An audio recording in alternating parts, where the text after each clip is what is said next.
I'm writing an article for a youth magazine about women in Tehran.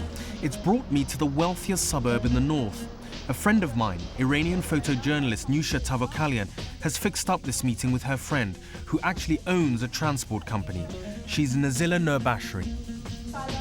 The impression that people have in the West is that, 1979 Islamic Revolution and the clock stopped right there and then for women in all aspects. Is that true? Not at all. Not at all. It's actually vice versa. Look at the number of students in Iranian universities. 60% are girls. A lot of things have changed. The women who went into the streets, like that woman who's holding a Kalashnikov, she was not going to go back home and cook for her husband and be happy with that. So we moved on. Women really moved forward. You have millions of women earning a living for their families right now.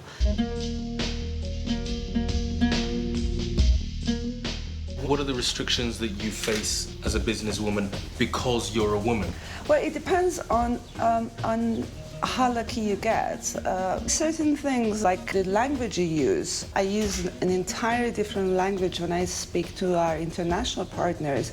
But with men in the country, I try to be very, very polite, very, very sort of forbidding even sometimes, so that others can, so that they don't get any other ideas, stuff like that. And then they don't believe that you're the boss or you're employing all these different people. But once you get to those barriers, then the respect is there. I've never, ever been disrespected in this country because of what I do. But to get respect for who she is, a woman in Iran, Nazila still had to adopt different guises. Ghazal Chagini is the International Liaison Officer for a charity, a non-governmental organization or NGO run for children with cancer. At the last year of high school, I was working hard to enter university, in which I was studying cell and molecule biology in university. I realized that I am diagnosed with cancer myself.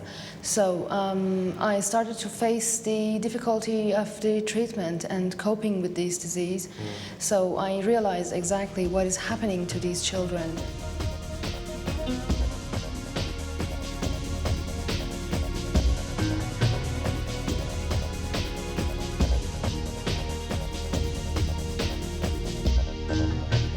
How would you describe what it is like to be a young woman working and living in Tehran today? When I compare what we are doing here with China, India, or even African countries, or even European countries and Northern America countries, I was so satisfied. I realized that we are doing a good job here.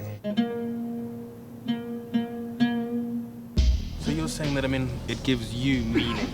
I needed something satisfy my soul. I needed something to feel that I'm changing something. Ghazal is changing something, but she fears for the future as so many of her contemporaries quit the country for a life abroad.